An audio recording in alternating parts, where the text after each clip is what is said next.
Hi, my name is Lynn Lee. I'm a filmmaker, normally based in Hong Kong, but Ravi asked me to come and talk about the work that I've been doing with him, with Rachel, and with Kirsten, documenting the stories of death row inmates. I want to start a little bit before the time I actually met Ravi and Rachel, which was at the forum they organized for Yong Vi Kong. I remember that day very well, but I want to go a little bit earlier to the very first film that I made, and it's called Pasabe, and it took place in this place called Pasabe, which is in a really remote region of East Timor. It's so remote that actually it's in, well, you can't really see it here, can you? Okay, you see that's East Timor there, and this is Indonesia, and Pasabe is actually in Indonesia. So to get there, you have to actually cross into Indonesia, and then go back into East Timor again. It's that remote. It's a very small community. They're very, very dependent on each other, and it's also the site of a terrible massacre in 1999. And so in 2004, we went to Pasabe to meet this guy. His name is Alexio Elu. He is a farmer, a father, and also a killer.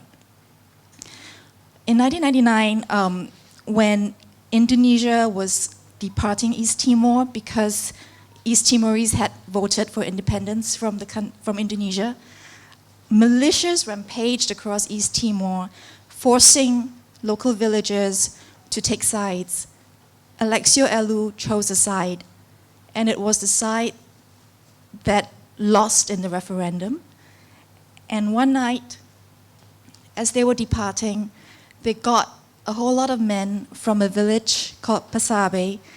They rounded them up and they made them march 74 men, 80 something men from surrounding villages to this place called Tun Lasi, and in the dead of night, they forced these men to kill pro-independence supporters.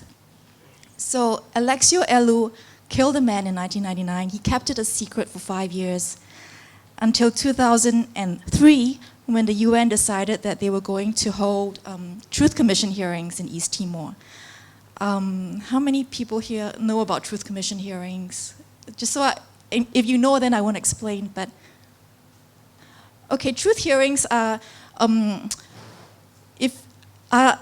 truth hearings happen after, something that are organized after something traumatic happened in a country, like South Africa, for instance, when two sides go against each other, when there are killings, when there's a lot of violence, and a community needs closure.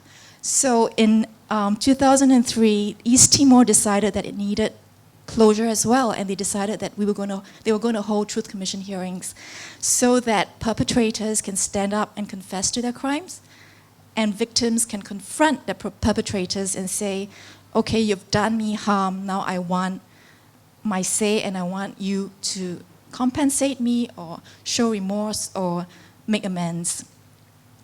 So we decided that we wanted to go look for Alexio Elu because he had confessed to killing a man.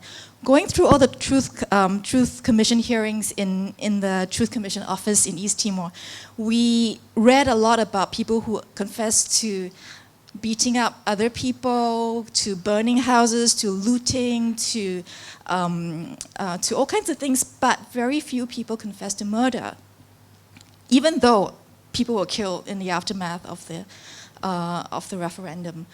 Alexio did, and he said he wanted to stand up in front of his community and confess to this crime. So we went to look for him, and when we found him, we also found this man. You can see from the picture that his ear is kind of sliced off. His name is Marcos Bakin. He's a teacher in a neighboring village near Pasabe. And he was there that night when 74 men were killed in Tun Lasi.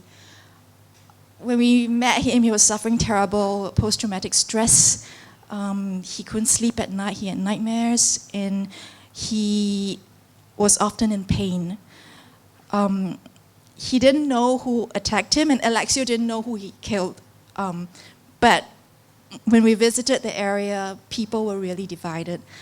So in a way, Pasabe made me think, set us thinking about the idea of justice. What is justice? What is retribution? What does it mean to make amends? Alexio Elu is a murderer, or a killer, but he wanted to say he was sorry, and Marcos Bakken is a victim, and he attended the Truth Commission hearings. So I'm just going to show you. Okay, this is the grave where all the victims of that massacre that night were buried. It looks very different now. The simple crosses provided by the UN have been replaced by much more elaborate ornaments, and But this is the mass grave. So let me just show you the trailer so you can understand, so you can see what the film is about.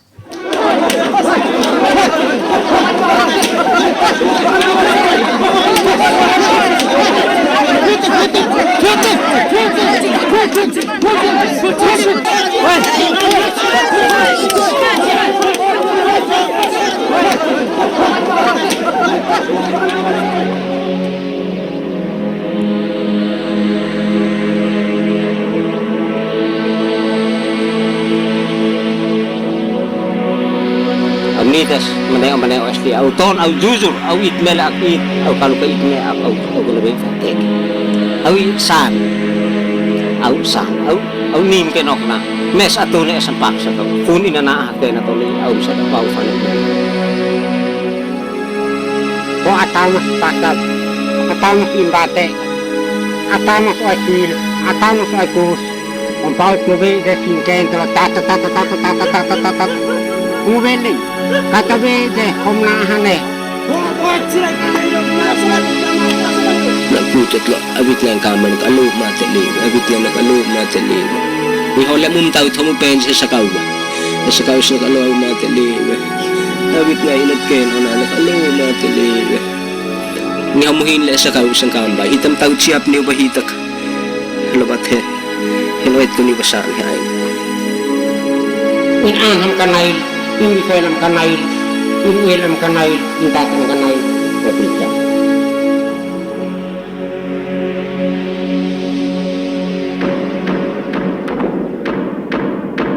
Mui matoes, mui uralut, mui malolot, mui maotes, snenu inon mese taleko, pahingfan. Nakonu la sila, nemene bil sila, nenu I itu waktu buat, toka naitin bituna naik. Toka smoothie. Sabi ni Tito Nanam na pangalan ang etusinto sama ngayon au yaw sinti penale ko ni san natin tuit kang bimu ko Nang sa tepo ki au ya ki hani bawa hina misal sunni au ni hukuman dobe dua kali makan ni senti asila sikanui au na ter masuk laudi umat atu ni dexet memang bila silang banyak nena ok biar bila nena sila tetang na bini bata na sila ngisa ok nana boy nana nasi boy nana boy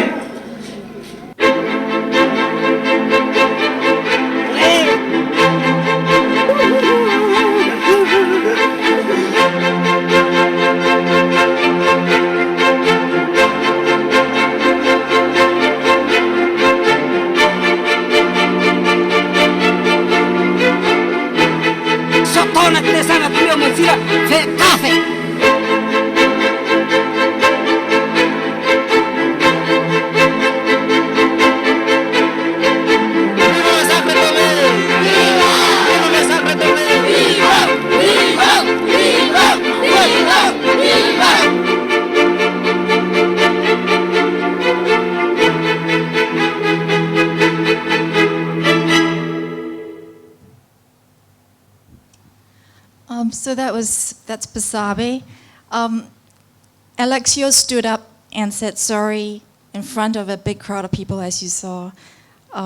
He said he killed a man. He said that he was forced to do it, And he also confessed to a couple of other things.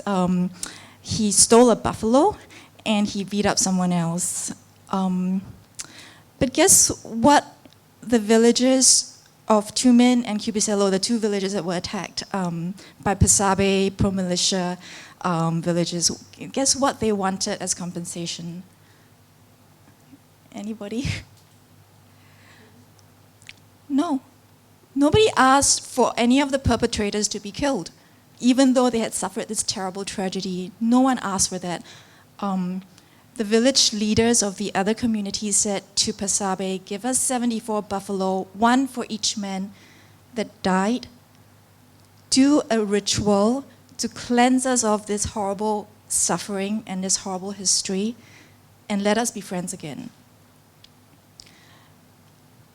So coming from, Singapore, and coming from a place that is supposedly so much more developed than a little village in the middle of nowhere, literally in the middle of nowhere, to go there and to see this and to listen to people talk like this really changed the way we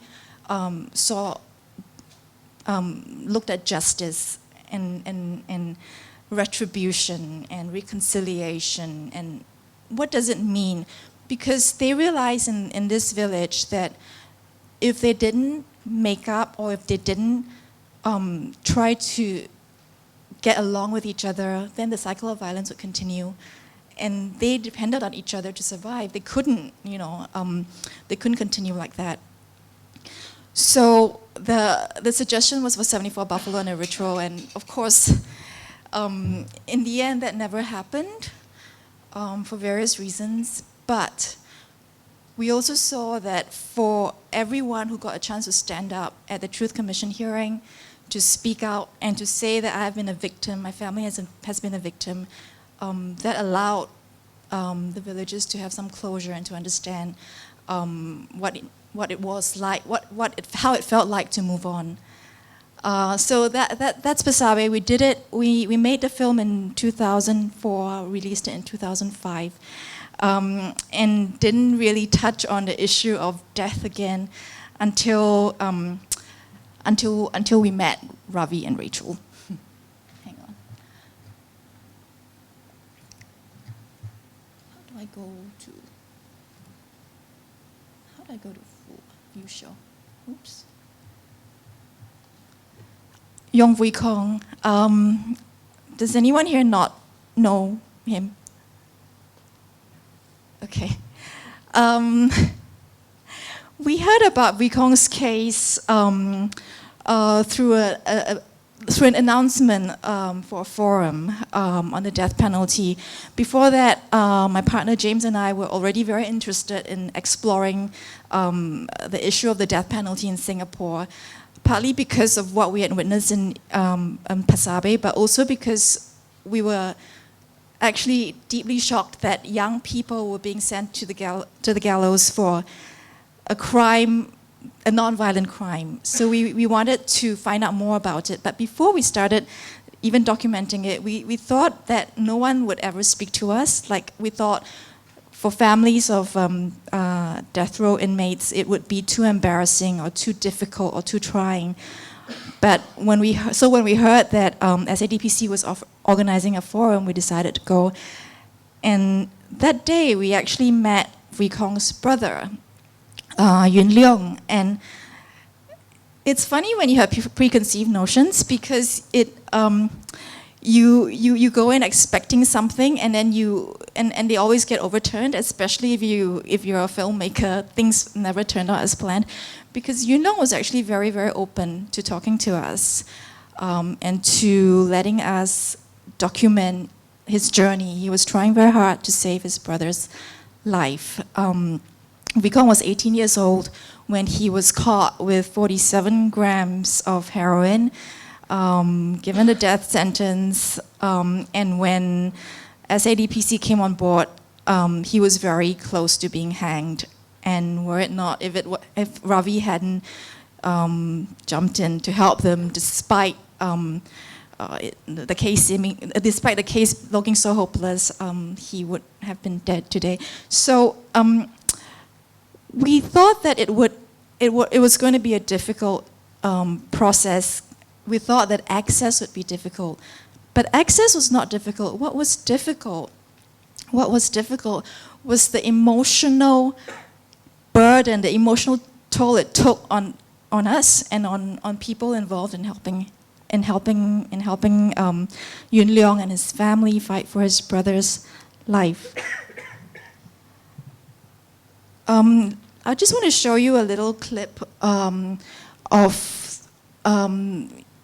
the day that the family went and presented the petition outside Istana.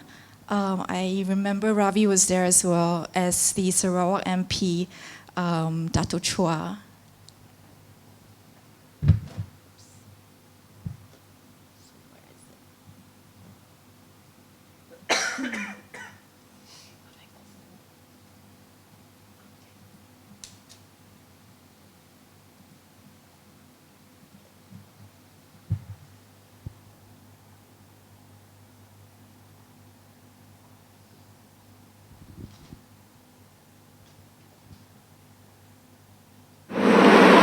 What do you want to say to the president? I hope the president of Singapore didn't take my brother's life away. You think he will hear you? Huh? You think he will listen to you? I don't think he will, but I hope so. This is younger sister. Yes. Yeah. Slowly, maybe one by one. Yeah. This one is the second brother. He's the second brother, yeah.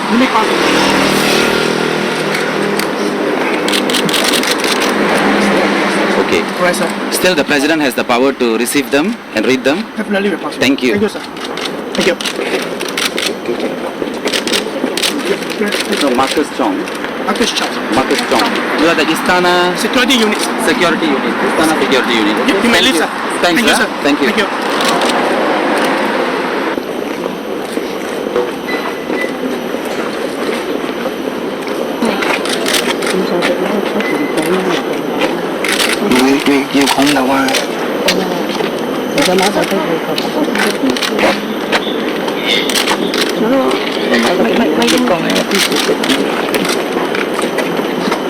Thank you, sir. We appreciate that you, for security reason and safety reason, maybe you all can move along because our car will be want to drive in.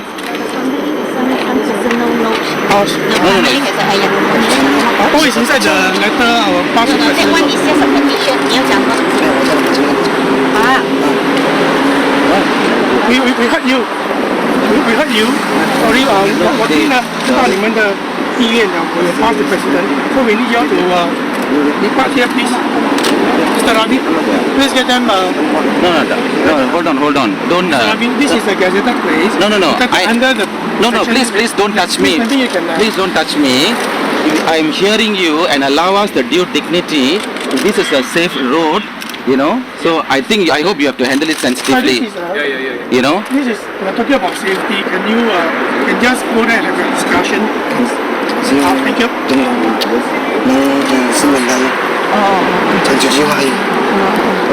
Okay, because he doesn't want to listen. The father just want to have a personal words to let the police know that to pass it to the president that he really wanted the president to hear the words of giving Wee Kong a second life.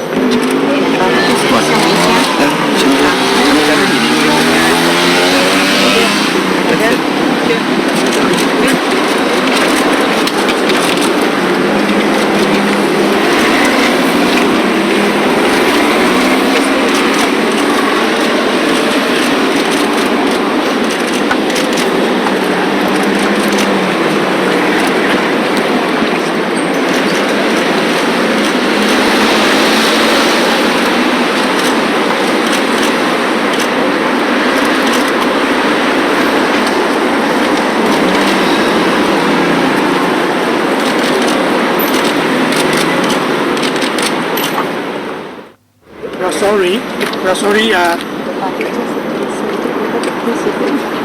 ma'am, we are sorry. This is please, thank you.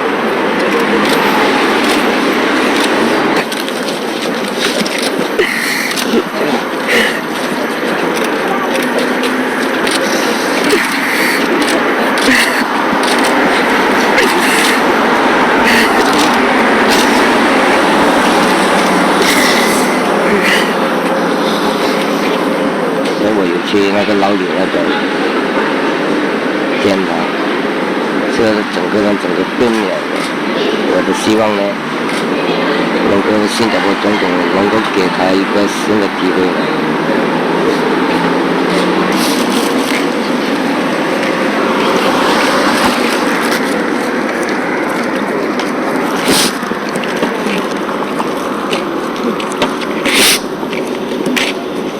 虽然这个很多事情发生在我们家人身上，但是我们还是坚持到底，为了最后1分钟，甚至最后1秒钟，也不会放弃我弟弟回国。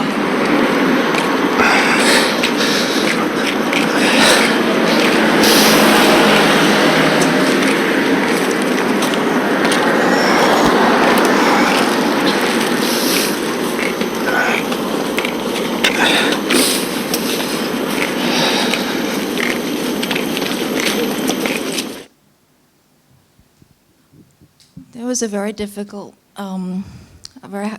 day for all of us. Very emotional and very, very painful. Especially because in the run-up to that day, there was a lot of work being done to collect the signatures, to campaign for support for the family. Ravi was traveling all over the place. As a filmmaker, what I learned doing that was the idea of space. If you want to tell a story, and if it's character driven, then you got to get close enough to people to tell the story effectively. But in a difficult situation like this, you also have to respect the autonomy of your subjects, to know when to back off and to pick up on the cues, to give people space, and to know when to move in as well. Because at the end of the day, it is something very painful that they are going through. As important as the message is, at the end of the day, they are the ones who are living this hell. You can help or you can hinder. And sometimes you can think you're helping, but you're actually hindering. So that kind of balance was something that we had to learn. And we're constantly still learning because different people have different ideas of what space is. But looking at it now again, I'm very struck, and I was struck as well by how much Ravi himself respected the people's autonomy. They were the ones who wanted to speak to the guards, and he tried to make sure that it happened. They were the ones who wanted to deliver the petition, and he supported them going up to the Istana. Not an easy balance to strike, because sometimes people want to give up as well, or they think that it's hopeless. How do we encourage without imposing, and how do we campaign without making use of people's stories? Does that make sense? Yeah. So that was a real learning experience for me, telling the story. Of course, in the end, it was a good ending because there were changes to the law, and Wikong is alive today. 他不是说杀人放火不眨眼的凶悍，他不是他不是，他只是一个，你可以讲他笨，你可能可以讲他就是一个很相信朋友的人。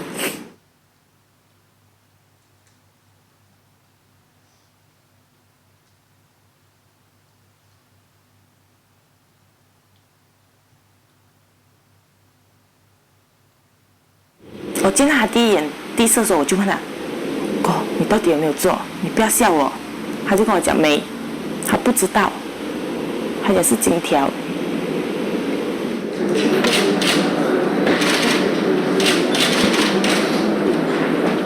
我们看过了他的案件之后，我们觉得，我们必须要帮助这个年轻人，因为他的案情其实是很有冤情的。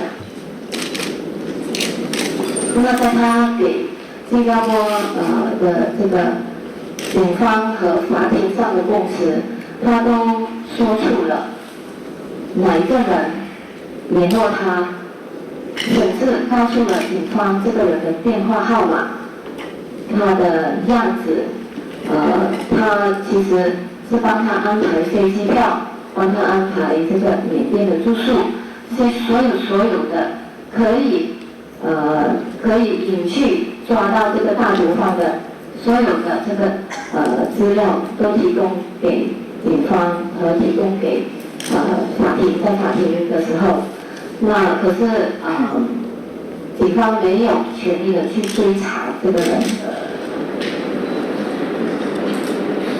我想问新加坡，你设定这个法律啊，是那些坏人，还是治我们这些被冤枉的人？你是帮助一些好人，还是帮助一些坏人？继续让这样同样的事情发生吗？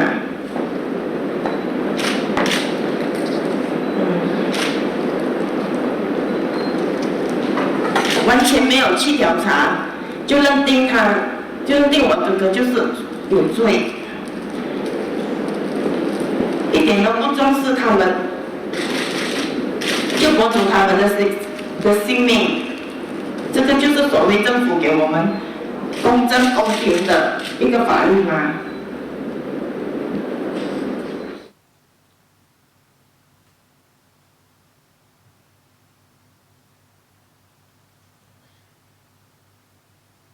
当律师走出来的时候啊，告诉我们就是说失败的时候，我们整个人都很，第一个反应是，不是说眼泪马上掉出来，就是说整个人好像傻掉这样啊，愣一下，然后眼泪才流下来的。然后我们就会要求，可不可以进去看我哥哥啊？就说在那个庭里面看我哥哥，然后。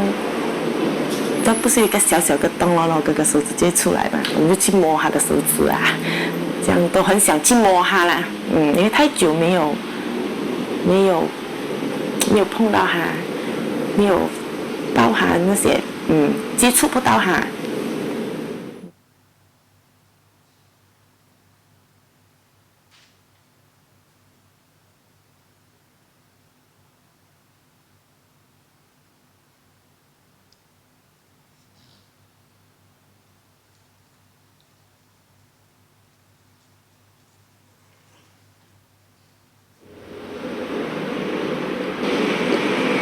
他初没有跟我讲，就出国玩到了，和朋友叫出国玩到了，没有什么东西，就我想赶快回来，要帮忙做生意啊。最开始是我一个老人血压高，人不舒服，每次不舒服，你要回来早一点回来帮忙。太好了，我会早回来。希望总统会给我儿子一个机会，他不会再相信人，他会好好的做人了的。希望总统会给个机会，张志远给个机会他年轻。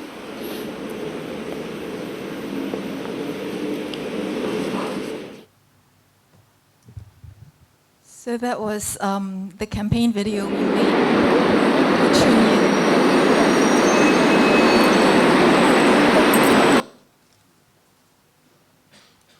I just wanted to end by saying that one of the things that I remember most from this campaign was Joanne Cheong saying that, telling me that she really looked forward to times when she could see her brother in court.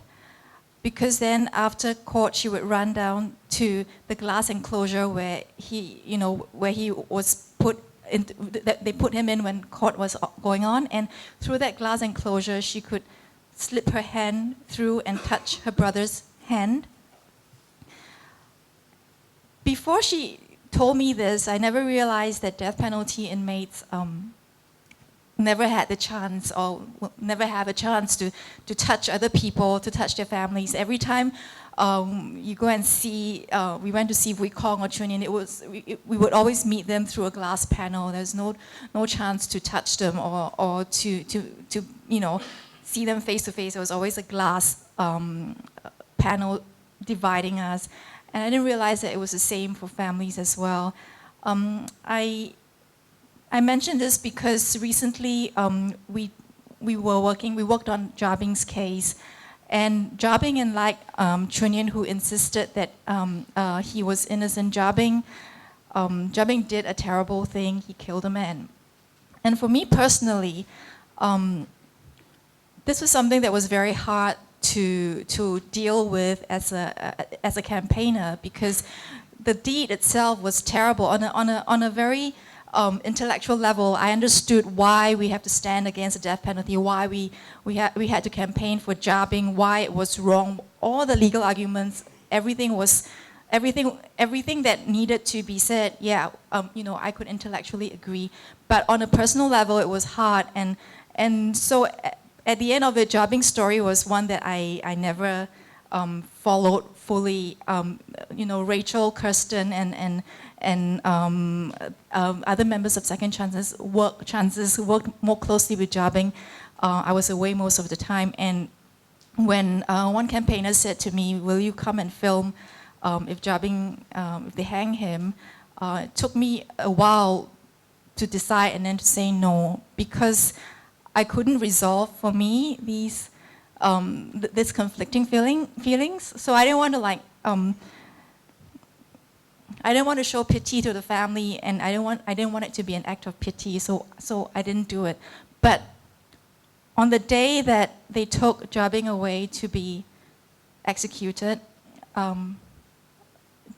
Jumai and her mother Leduk went down as usual to see him and to talk to him after the hearing, and I saw them doing exactly what Joanne Cheong said she did with her brother. They put their hands through the little glass, through the opening at the glass panel, and they held on to his hand for really what felt like a really long time. And that was when I realized that you can have all the intellectual arguments in the world. You can look at statistics. You can look at big issues. At the end of the day, it is a person we're looking at. It is a life we're talking about. It is someone's son, someone's brother, someone's loved one. So I'm just sharing this because in the end, I never filmed anything during Jabing's case, even though I helped out. In a way, I wish I did, but we're always learning lessons, so that was a lesson I learned.